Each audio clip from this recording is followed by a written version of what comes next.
Olá, viajantes! Sejam todos muito bem-vindos. Eu sou a Clara Paula, hoje com o relato Por uma noite de prazer, arruinei a minha vida para sempre. Vamos ao relato.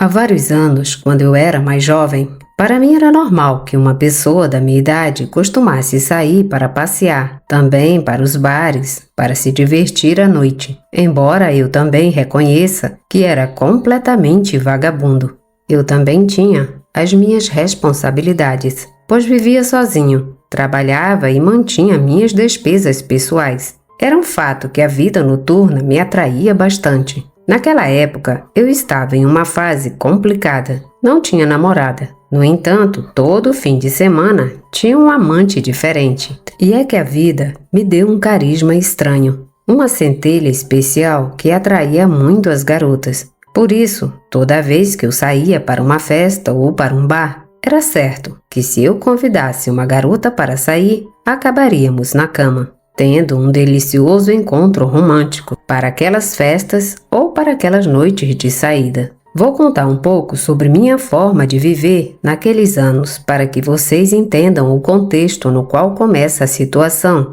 que quero compartilhar. Farei isso de forma anônima, pois é algo realmente difícil e que me custou assimilar ao longo dos anos. Acreditem, não será fácil contar para vocês o que eu vivi. Foi há uns 15 anos. Tanto Rubens quanto os outros caras do trabalho fomos a um bar numa sexta-feira, depois do trabalho. Meus amigos do trabalho eram um pequeno círculo social com o qual eu me dava muito bem. E entre todos eles, o meu melhor amigo era o Rubens. Fomos direto para lá, cada um em seu carro. Ao chegar, entramos e havia uma grande quantidade de jovens se divertindo.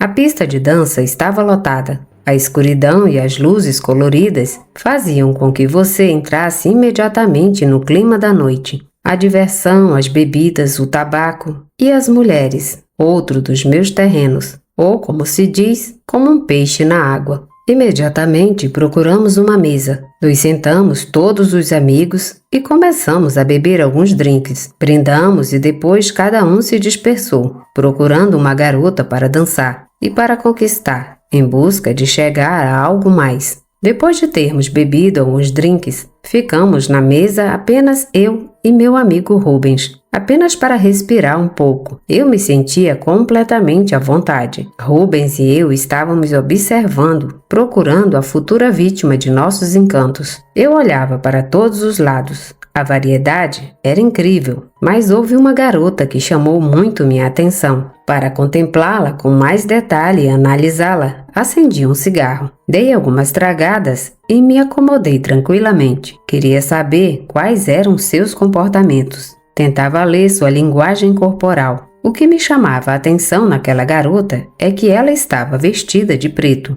uma espécie de dark ou garota gótica, como também são conhecidas. Para isso, devo comentar que sempre tive o desejo de ter uma mulher assim para uma aventura, nem que fosse apenas uma vez, mas nunca havia conseguido. Meu amigo Rubens percebeu que eu não tirava os olhos daquela garota e imediatamente fez um comentário. O que acontece, Igor? Quem te deixou tão encantado? Não me diga que está pensando em convidar para dançar a esposa do Drácula. De verdade, você não tem jeito. Basta ver algo se mover que você já atira. Dei mais algumas tragadas no meu cigarro e olhei para ele com olhos desafiadores. Rubens, você sabe muito bem que na minha filosofia de vida, provar um pouco de tudo é um dever que quero cumprir. Além disso, você sabe muito bem que sempre desejei ter uma garota assim. Dizem que são duras e que às vezes gostam de fazer com um pouco de violência. Mas olhe bem para aquela garota. Ela parece tímida. Não parece ser uma mulher agressiva. Até me custa imaginar que, fazendo o ato, ela possa me dar umas bofetadas ou até chicotadas nas costas. Toda essa incerteza está me empurrando a ir falar com ela. Sinto a necessidade de investigar se essa mulher pode me dar uma boa noite e assim tirar esse espinho de uma vez. Mais ainda, Rubens, aposto uma garrafa de licor que em menos de meia hora essa mulher estará desfrutando dos meus encantos. O que você acha? Topa? Rubens, muito entusiasmado, sabia que se eu me sentia desafiado, então daria o melhor de mim. E ele, sem medo, apoiou aquela aposta. Assim que terminei o cigarro, fui e me aproximei daquela mulher. Ela estava dançando com uma de suas amigas. Abri caminho entre a multidão e, quando cheguei até ela, a convidei para dançar. Oi, me chamo Igor e há um momento tenho notado que você está precisando de um pouco de ritmo. Gostaria de te ensinar alguns passos. O que você acha? Me permite? Aquela garota sorriu, sua amiga também. E a mulher se apresentou para mim com uma atitude positiva. Oi, sou Carolina. E claro, vamos ver o quanto você sabe dançar. Só tem um detalhe, vim com uma amiga e não gostaria de deixá-la sozinha. Se você disser a um de seus amigos para dançar com ela, aceito seu convite para dançar. E de quebra, se for tão gentil, aceitarei um drink. Aquilo me pareceu perfeito, porque Rubens, que ainda estava na mesa me observando, era perfeito para acompanhar aquela garota. Por isso me virei e quando Rubens me olhou, fiz um sinal com a mão para que ele se aproximasse. Como a outra garota, que estava com Carolina, também era muito bonita, Rubens não pensou duas vezes. Ao chegar onde estávamos, Rubens se apresentou para a outra garota, que se apresentou com o nome de Cristina. Uma vez que os pares estavam formados, comecei a conversar com Carolina, enquanto via como Rubens se afastava entre a multidão, dançando com a outra garota. Estive dançando e bebendo com Carolina por um bom tempo, cerca de 1 hora. Confesso que, tendo-a um pouco mais perto, era uma mulher extremamente bonita. Tinha traços refinados no rosto e, como vestia roupas bastante justas, pude perceber que seu corpo era muito esbelto, quase perfeito. A única coisa que não gostava é que ela tinha alguns piercings na pele. Até aí, não ficavam mal nela, mas tatuagens e pinces nunca foram minha praia. Mas o que isso importava naquela noite? Eu estava lá para ter uma aventura, um prazer instantâneo, para depois terminar vitorioso e poder ir para casa com um bom sorriso. Admito que demorei um pouco para conquistar Carolina, e de longe Rubens me fazia sinais de tempo. Já havia passado mais de meia hora e eu lhe devia uma garrafa. Reconheci minha derrota. Carolina me viu fazendo sinais com Rubens e me perguntou se estava tudo bem. Naquele momento, eu fui direto com ela. Não se preocupe, Carolina. É que eu apostei com meu amigo que esta noite poderia roubar um beijo seu. Caso contrário, teria que pagar a ele uma garrafa de licor, como prova de minha derrota. Mas o que você acha? Se me der esse beijo e eu ganhar a aposta do meu amigo, você e eu vamos para um canto deste lugar e nos embriagamos juntos. Para mim, parece um plano perfeito. O que você acha? Como vocês podem perceber, tive que mentir sobre o tipo de aposta que fiz com Rubens. Tudo para ter as cartas a meu favor. Carolina sorriu. Devo confessar que um momento antes de convidar você para dançar, eu estava conversando com meu amigo. De longe te observávamos e disse a ele que gostei muito de você. E nesse exato momento, sem pensar, ela se aproximou de mim e começou a me beijar. Não foi um beijo qualquer. Nossos lábios se entrelaçaram. Nossas línguas dançaram. E juro que pude esquecer tudo o que acontecia ao meu redor. Aquele foi um beijo especial. Fazia muito tempo que não recebia um daqueles. Pronto, Igor. Já tenho uma garrafa de licor. E claro, aceito me embriagar com você. Não sei o que você tem, mas me encanta. Vamos logo, porque estar entre tanta gente já está começando a me sufocar. Eu me dirigi com Carolina até o bar para comprar a garrafa. Quando paguei, deixei claro que depois cobraria do meu amigo Rubens. Conseguimos uma mesa em um canto escuro. Lá ficamos bebendo gole a gole, até ficarmos um pouco bêbados. Como era de se esperar, Carolina e eu começamos a nos beijar. Como estávamos em um lugar onde ninguém nos via, de repente, como os banheiros estavam perto, Carolina me pegou pela mão e me levou para lá. Acabamos nos trancando em um dos banheiros. Como ela estava usando uma saia curta, vocês podem imaginar o que aconteceu. Aquilo foi rápido. A adrenalina era muita. Os que estavam por perto perceberam, mas assobiavam em sinal de apoio. Aquele lugar era um lugar sem regras, e mesmo que tivesse, tanto Carolina quanto eu estávamos dispostos a quebrá-las. Eu gostei muito de sentir o corpo dela, acariciá-la, beijá-la, fazê-la minha daquela forma. Isso me fez sentir muito mais poder, o fato dela ter se entregado de forma tão instantânea. E tenho certeza de que ela também gostou bastante. Pude sentir. Além disso, minha experiência não mentia. Quando terminamos, ficamos lá trancados nos beijando. Nem sequer nos importamos onde estávamos. O nojo não existia naquele momento. Depois do beijo, Carolina aproximou sua boca do meu ouvido e me disse algo que me deixou bastante excitado. O que você acha, Igor, se a gente sair daqui e for para um lugar onde eu possa ser sua novamente? Quero que você me faça isso a noite toda. O único detalhe é que minha amiga veio comigo e também tem que ir comigo. Mas eu moro sozinha, porque você não diz ao seu amigo para vir conosco. Assim, eles ficam em um quarto e você e eu no outro. O que você acha? Gostou do meu plano?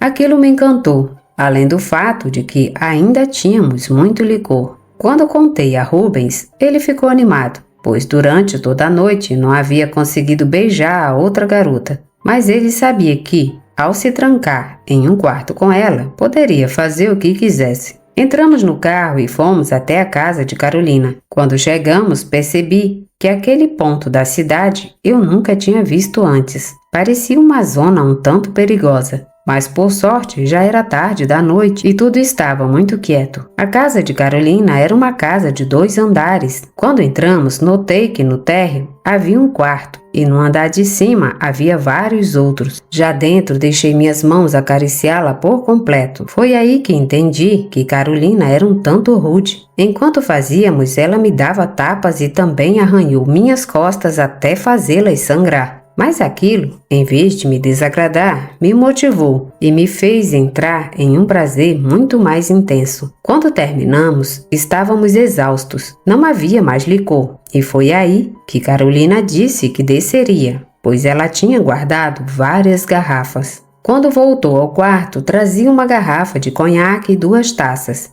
Enquanto eu tomava uma ducha, ela serviu as taças. Ao sair, percebi que aquilo não se comparava a nada do que viria a seguir. E é que eu nunca imaginei que aquela noite de alegria, paixão, diversão e um encontro incrível com aquela mulher se transformaria em algo que até hoje não consegui esquecer. Algo que me marcou e que com certeza quando vocês ouvirem, também os marcará. Fizemos um brinde. Eu estava um tanto bêbado e sabia que era hora de descansar. Depois de beber, nos deitamos na cama e eu perdi completamente a consciência. Ao fechar os olhos, senti uma paz imensa. Parecia algo tirado de um pesadelo horrível. Eu conto isso porque no instante em que abri os olhos novamente, quando voltei à consciência, não estava no mesmo quarto na casa de Carolina, onde havíamos feito amor e onde eu havia perdido a consciência. Percebi que estava em um lugar completamente diferente. Era uma espécie de porão, um pequeno depósito em um lugar que eu não sabia onde ficava. Não percebi como fomos parar lá, mas o mais triste e horrível é que eu estava acorrentado a uma parede. Nos meus pulsos havia uma espécie de argolas que, por sua vez, estavam presas a correntes que estavam fixadas na parede. Nos meus tornozelos havia outras correntes que impediam que eu me movesse.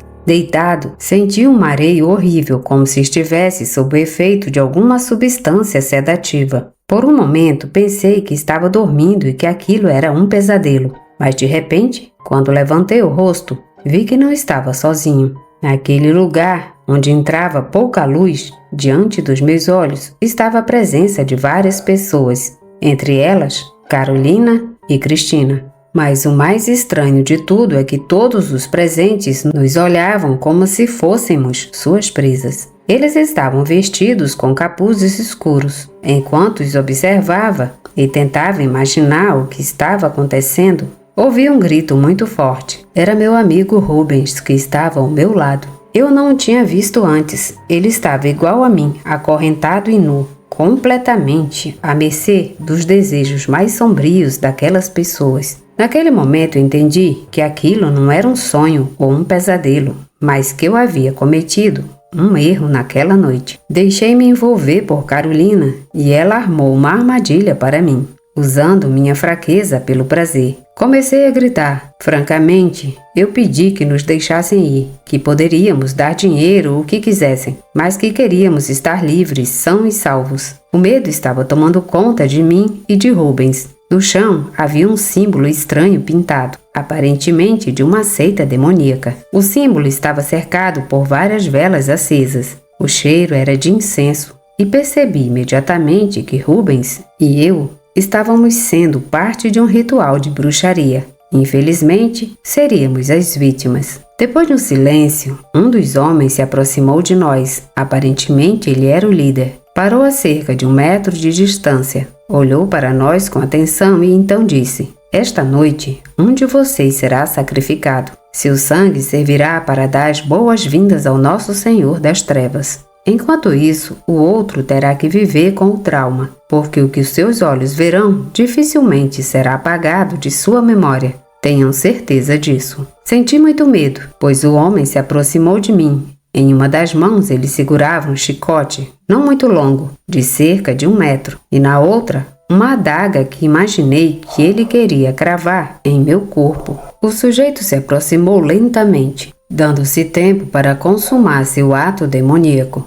Imaginei que ele já havia me escolhido. Eu não me sentia pronto para morrer, mas enfim, tinha que aceitar meu destino. Não havia escapatória. Quando ele já estava mais perto, o homem segurou o chicote com força e desferiu alguns golpes em meu corpo. Aquilo doeu muito e me fez gritar como nunca antes na vida. A dor era insuportável. Não importa o quanto você grite ou implore por ajuda, ninguém vai ouvir. E se morrerem, ninguém vai perceber, disse o homem sem piedade, enquanto continuava a me chicotear. Ele chicoteava com toda a força o meu corpo, até que conseguiu me fazer várias feridas que começaram a sangrar. Quando isso aconteceu, o homem se aproximou com um dos dedos, pegou um pouco do meu sangue e o levou à boca. Parecia que ele estava saboreando, mas fez uma careta de desgosto instantaneamente. O que ele fez foi cuspir na minha cara e disse: O sabor do seu sangue é nojento.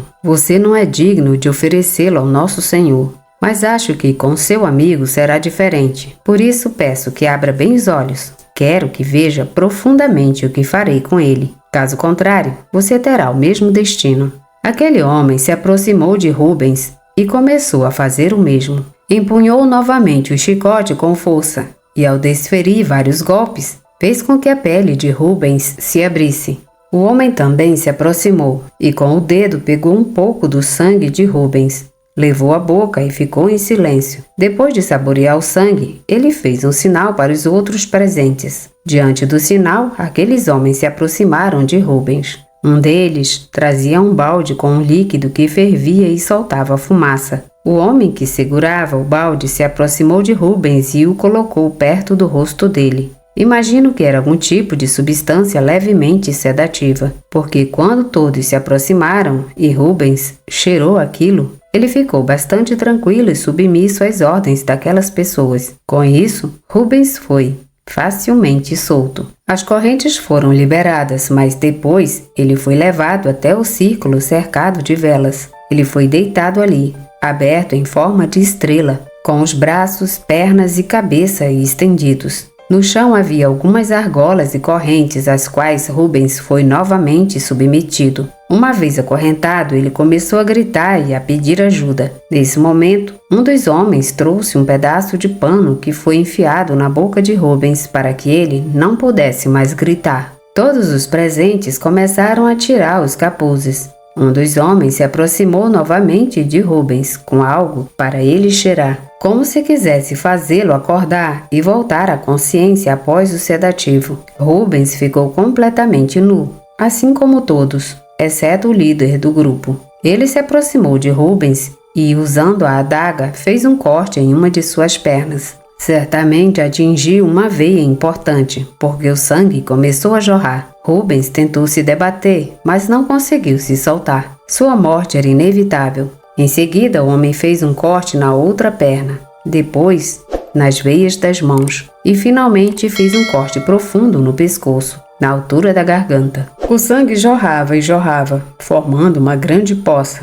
O homem, em sinal de vitória, passou a língua pela adaga. saboreando o sangue do meu amigo. Ele se ajoelhou, segurando uma vela e começou a fazer algumas orações. Todos os presentes atrás dele começaram a repetir o que ele dizia, como se estivessem oferecendo a vida de Rubens a alguma entidade sombria, alguém que vinha diretamente do inferno. Digo isso porque, daquele lugar escuro, de repente, comecei a ouvir passos atrás das pessoas. Mas não eram passos de uma pessoa, e sim de um animal. O som parecia ser de cascos. Momentos depois, o líder do grupo fez um sinal com a mão, e todas as pessoas presentes se aproximaram e encheram as mãos de sangue, para depois esfregá-lo no corpo de uma das garotas que também estava ali. As mãos das pessoas cobriam o peito, o abdômen, as pernas e o rosto dela. Não havia um único centímetro do corpo dela que não fosse manchado. Quando terminaram, a garota se virou e caminhou em direção à parte mais escura do local. Pude ver que havia uma espécie de figura muito alta, mas o mais aterrorizante era que aquele ser não tinha um rosto humano. Parecia uma cabra. O que me veio à mente foi que aquela garota, coberta de sangue, estava sendo oferecida àquela entidade. Eu não conseguia acreditar no que meus olhos viam. Era como se eu tivesse visto o próprio demônio. O que aconteceu depois não pude ver com clareza, mas era evidente que aquela criatura estava cometendo o ato com a mulher. No início, quando os dois desapareceram na escuridão, comecei a ouvir alguns gemidos de prazer, que conforme a situação avançava, se transformaram em gritos de dor e agonia, e provavelmente até de morte. Tenho certeza de que aquela entidade, depois de ter cometido o ato com a mulher, deve ter acabado com a vida dela. Honestamente, não posso confirmar, mas pela forma como as coisas aconteceram, isso deve ter ocorrido enquanto aquilo acontecia. Todos os presentes davam as costas, como se o próprio demônio tivesse pedido um pouco de privacidade para realizar aquilo que pretendia. Eu me sentia completamente horrorizado com o que acabara de presenciar. E quando tudo aquilo terminou, o líder da seita se aproximou novamente de mim. Ele trazia um balde em uma das mãos e na outra segurava uma espécie de pena, como a de um corvo. Ele caminhava enquanto todos os presentes faziam uma oração em voz baixa. O homem não me disse nada, apenas mergulhou a pena do corvo no balde, que continha algum tipo de líquido, e a aproximou do meu nariz para que eu a cheirasse. Tentei resistir, virando a cabeça para os dois lados, mas era evidente que não conseguiria evitar respirar. Quando o fiz, naquele instante, perdi a consciência. Não soube mais de mim.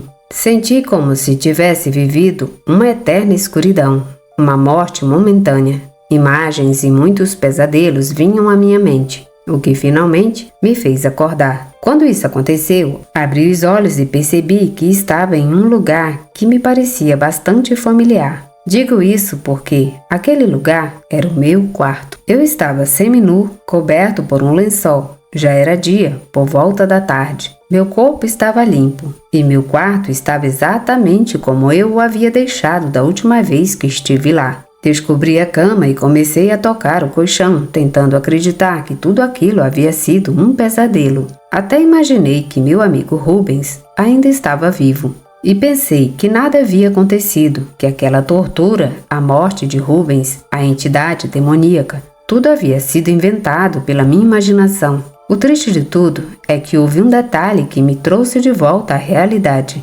Digo isso porque, sobre minha cama, em cima dos lençóis brancos, vi que havia uma pena de corvo, que representava uma evidência profunda de tudo o que havia ocorrido. Naquele exato momento, recebi uma mensagem de texto de um número completamente desconhecido. Na verdade, o número tinha iniciais que pareciam pertencer a um país desconhecido. O que a mensagem dizia me deixou completamente gelado. Seu amigo perdeu a vida, mas você viverá o inferno do trauma pelo resto da sua vida. Seu silêncio garantirá a vida de sua família e a sua também. Percebi que a mensagem devia ter sido enviada por alguém daquela seita. Comecei a tremer, a chorar. Todas as imagens do dia anterior voltaram à minha mente instantaneamente. Eu estava completamente arrependido. Soube imediatamente que buscar prazeres imediatos e baratos naqueles lugares me levou a cair em uma armadilha, na qual eu poderia ter perdido a vida. Senti muita raiva porque eu arrastei meu amigo Rubens para aquela situação.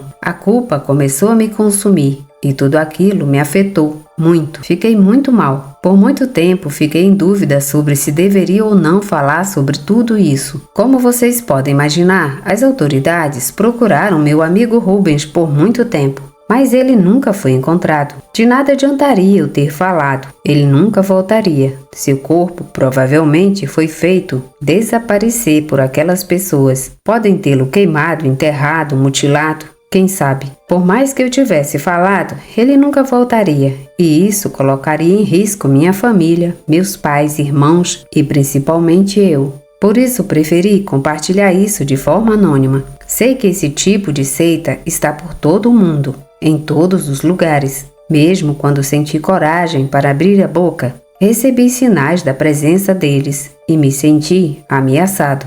Estou ciente que, se essas pessoas descobrirem que compartilhei isso, para mim tudo terá acabado. Mas sei que de alguma forma devo alertar as outras pessoas para que tenham cuidado, para que não confiem em estranhos em lugares desconhecidos. É muito fácil, quando se tem a necessidade de companhia, cair nas garras do mal, de alguém mal intencionado. Até nossos melhores amigos podem estar disfarçados esperando o momento certo para nos destruir, para nos entregar àqueles que podem nos fazer mal. Juro que recebi tratamento psiquiátrico. Muitas vezes já fui internada em hospitais para doentes mentais em várias ocasiões, porque o trauma gerado por aquilo me levou a viver no inferno. Assim como o líder da seita disse, é assim que tenho vivido. Ultimamente, depois de tantos anos, caí no alcoolismo. Estou me rendendo, resignado ao fato de que carregarei aquilo em minha mente para sempre. Não consigo me livrar disso. Já pensei muitas vezes em desaparecer, em tirar minha própria vida, porque sei que é muito provável que eu finalmente possa parar de pensar nisso e encontrar toda a paz que tenho desejado em minha vida. Fim desse relato. Obrigada por ouvir o relato. Se gostaram, deixem seu like, comentem, compartilhem e se inscrevam no canal. Obrigada e até a próxima viagem.